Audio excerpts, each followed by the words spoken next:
सूरह मोमिन आयत नंबर 34 नहम रुकू से रिश्तम सिपारा सफ़ा नंबर 30 أعوذ بالله من الشيطان الرجيم بسم الله الرحمن الرحيم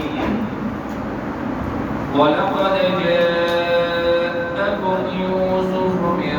قبل بالبينات فما زلتم في شك مما جاءكم به حتى إذا هلك قلتم لن يبعث الله من بعده رسولا كذلك يضل الله من هو مسرف مرتاب صدق الله العظيم سورة مومن آیت نمبر 34 نهم رکوع سے رشتہ مسیمارا تاسو آیات چې د حضرت موسی علیه السلام باندې چې کوم دی یو سړي ایمان راوړی و او دا سړی چې کوم دی دا د فرعون د تر زوی و نو فرعون چې کله د حضرت موسی علیه السلام د قتل فیصله وکړه نو دا مؤمن سړي چې کوم دی الله تعالی په قدرت باندې ول دلایل پیش کړی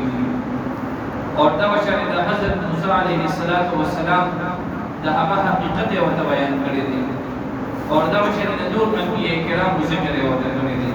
دا د رجل المؤمن او واقعیا روان ده بالکل د فرعون په دربار کې بیا دی تاسو ځین کې تاسو وساتئ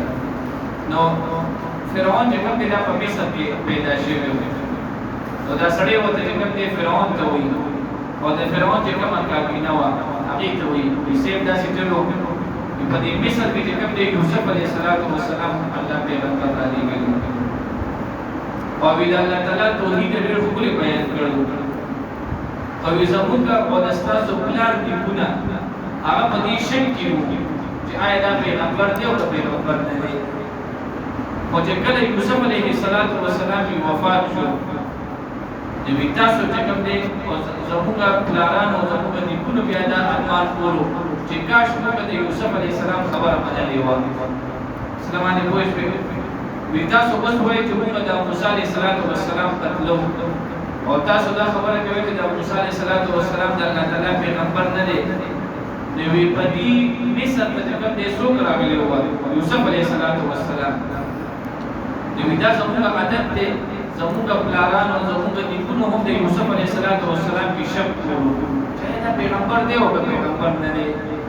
وی حالانکه هغه خسته د الله تعالی توحید موږ بیان کړو الله تعالی ته خولي او چې کله یوسف علیه السلام وفات شو بیا ټول وی کاش موږ د یوسف علیه السلام خبرې بدلې وي دوی چې څنګه موږ د یوسف علیه السلام د وفات نه پس هغه په څه وخت کړی وو ارمان کړی وو دوی ګوریات ساتي تاسو چې د موسی علیه السلام قتل کړو خبره موږ نه منله بیا به هغه د قتل یا د هغه د وفات نه پس موږ به څنګه وو ارمان کړو دا یو چې کوم دی یو قسم دا ما قبل د زمانه یو مثال ورکړی دی دا خبرې دی وته ولقد جاءكم يوسف وبشكر تاسوتا يوسف عليه الصلاة والسلام من قبل بالبينات ووازن خسر الذين رواني فما زلتم في شك بس هميشه بتاسو وشك مما جاءكم به لهذا سنجد راولي تاسوتا حتى إذا هلك أي مات ترتيب جهاد كلا يوسف عليه الصلاة والسلام وفات شو قلتم تتاسبوا لن يبعث الله من بعده اسكلت تتبع راونا لكلو الله تعالى يوسف عليه الصلاة والسلام نبس رسولا پیغمبر كذلك يذل الله فزغشات الله رب العزت بوراه كبي من هو حمسوك مسرف لحد تريد كبي مرتاب وشكم كبي الذين يجادلون في آيات الله وكم خلق في جگڑے کے وید اللہ تعالی آیاتن کے بغیر سلطان بغیر صدر اللہ آتاهم چراغلی ودویتهم كبر مقتا عند الله إرنا وخدا من استغفر تلامانه وعند الذين أو من استغفر خلقه آمنوا إيمان رورده كذلك يتبع الله على كل قلب ودغشات مهر لك الله رب العزت وهر سربانه متكبر تكبر شده جبار وسرکشده فکر فرعون دا خبرې وریدلې دا سړی په کوم دی د سیاسي خلک هم باندې اسې اړې ما تاسو ته ویلي د فرعون په دې پټي کې کوم دی دوه قسم خلک ناست دي سیاسي خلک هم پکې ناست دي او مذهبي خلک هم پکې ناست دي او مذهبي خلک په دې خبرو باندې پوهېږي نو چې کله دې رجل مؤمن دې سړي دا خبرې وکړلې چې یوسف علیه السلام راغلی او دا په شان دی زما سره دا یو خبره ده چې زموږ رب الله تعالی دی نو فرعون محسوسه کړه ویره کدي سړي سره زموږ بحث کوم او خلک وایي چې تر څه بحث ولګي خبره کوټیب دي نو خبره چې کوم دی اګنور یې کړه خبره یې څنګه اګنور یې کړه دا چې کوم دی د مجلس یو طریقه وي چې یو سړي ته حیثیت نه ورکړي او دا خبره اګنور کړه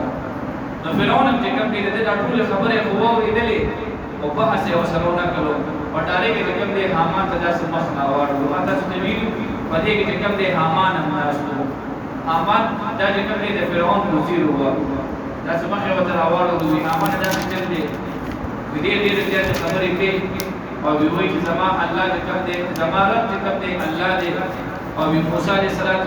زما د رب پیغمبر دی نو داسې چل دی ما چې کوم دی یو غټ محل جوړ کړ